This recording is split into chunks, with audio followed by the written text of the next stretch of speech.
എല്ലാവർക്കും മറ്റൊരു എപ്പിസോഡിലേക്ക് സ്വാഗതം. വീടിൻ്റെ ഉമ്മറത്ത് തന്നെ എല്ലാവരും അഞ്ജനയെ സ്വീകരിക്കാനായി ഇരിക്കുകയാണ്.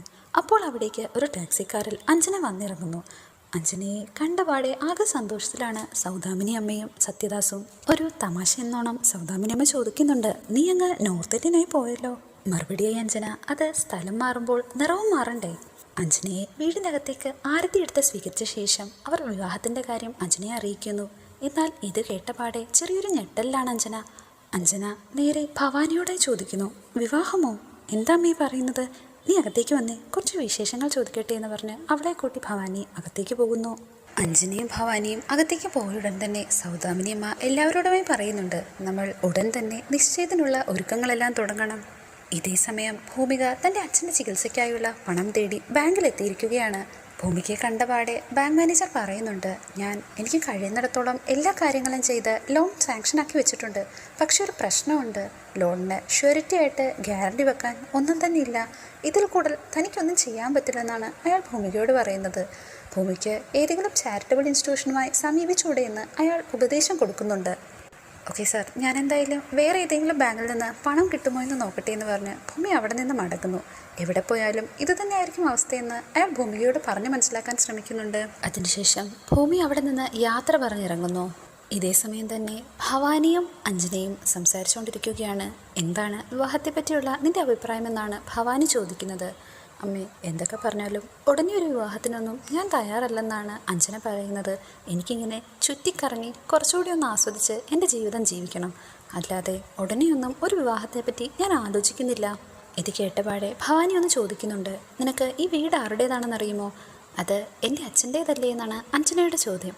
അതെ, പക്ഷേ നമുക്കിവിടെ യാതൊരുവിധ അവകാശങ്ങളുമില്ല.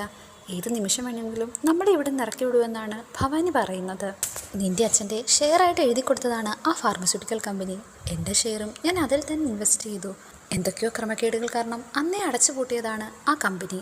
നിൻ്റെ അച്ഛൻ എങ്ങനെയാണ് മരിച്ചതെന്ന് നിനക്കറിയുമോ എന്ന് അഞ്ജനയോട് ചോദിക്കുമ്പോൾ, അത് ആത്മഹത്യ എന്നല്ലേ മുത്തശ്ശിയും വില്ലച്ചനും ഒക്കെ പറഞ്ഞിരിക്കുന്നത്. മറുപടി ഭവാനി, എന്നാൽ അത് അങ്ങനെയല്ല, അതൊരു കൊലപാതകമായിരുന്നു. ഈ വീട്ടിലുള്ളവർ കാരണം തന്നെയാണ് നിൻ്റെ അച്ഛൻ മരിക്കാനിടയായത്.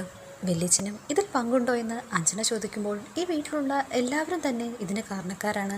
വേണമെങ്കിൽ നിൻ്റെ മുത്തശ്ശിക്ക് അച്ഛനെ രക്ഷിക്കാമായിരുന്നതേ ഉള്ളൂ. പക്ഷെ നിൻ്റെ മുത്തശ്ശിക്ക് സ്നേഹം കൂടുതൽ മൂത്ത മകനോടും നിൻ്റെ അപ്പച്ചിയോടുമായിരുന്നു.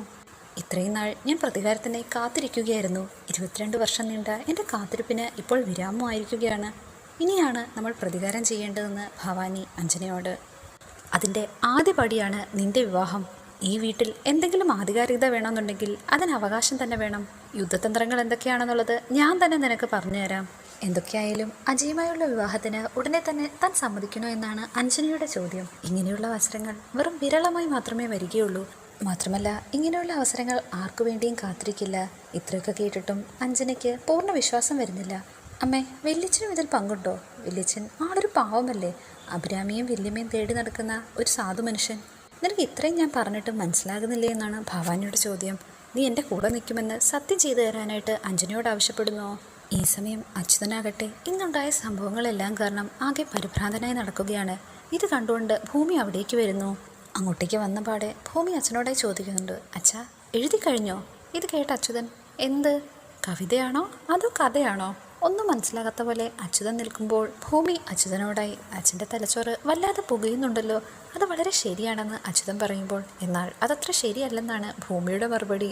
അതിനുശേഷം ഭൂമി അച്ഛനോടായി ചോദിക്കുന്നുണ്ട്, എന്താണ് രാത്രിയിൽ ഇങ്ങനെ മാറി നിന്നൊരു ചിന്ത?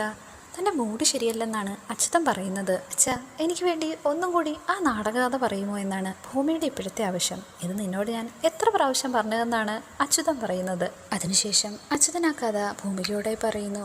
നിൻ്റെ അമ്മയുടെ അന്നത്തെ പെർഫോമൻസ് വളരെ ഗംഭീരമായിരുന്നു. ഞാൻ എഴുന്നേറ്റ് നിന്ന് തന്നെ കൈയടിച്ചു. കൂടെ ഉണ്ടായിരുന്നവരും ഭയങ്കര കരഘോഷങ്ങളായിരുന്നു. അങ്ങനെ നാടകം അവസാനിച്ച ശേഷം നിൻ്റെ അമ്മയെ പരിചയപ്പെടാനായി ഞാൻ ഗ്രീൻ റൂമിലേക്ക് എത്തുന്നു.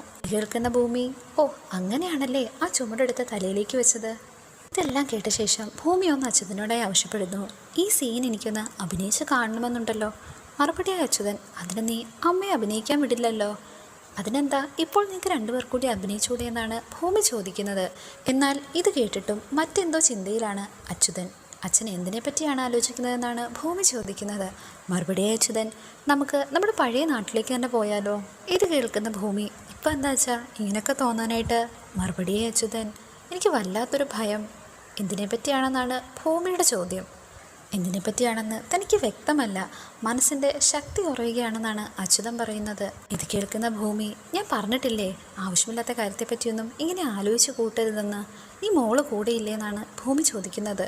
ഭൂമി ഇപ്പോൾ അച്യുതനോടായി പറയുന്നുണ്ട്, നമ്മൾ എങ്ങും തന്നെ പോകുന്നില്ല, നമ്മൾ അടിച്ചു പൊളിച്ച് ഇവിടെ തന്നെ ജീവിക്കും. ഈ സമയം അഞ്ജന തൻ്റെ ബോയ്ഫ്രണ്ടുമായുള്ള കോളിലാണ്. അങ്ങോട്ടേക്ക് അജയ് ബൈക്കിൽ വന്നിറങ്ങുന്നു.